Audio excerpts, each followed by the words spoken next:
આજે હું દહીં કેળા બનાવવાની છું।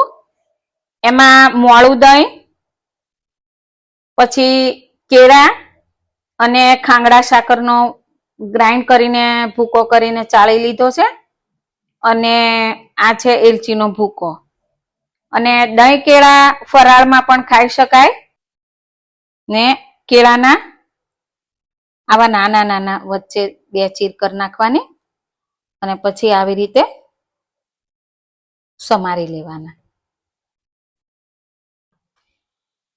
દહીં નાખી લઈએ।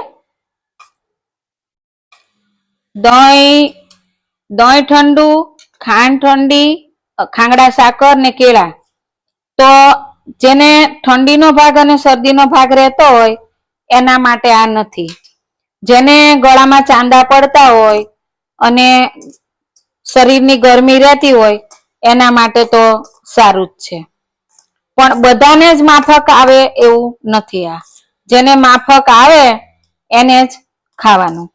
આમાં 4-5 ચમચી દહીં નાખ્યું મેં અને 2 ચમચી ખાંગડા સાકર અને એલચીનો ભૂકો। હવે આને મિક્સ કરી લઈએ। આ દહીં કેળા તૈયાર। તમે દહીં કેળા ફરાળમાં પણ ખાઈ શકો, નાના મોટા બધાને બહુ જ ભાવશે।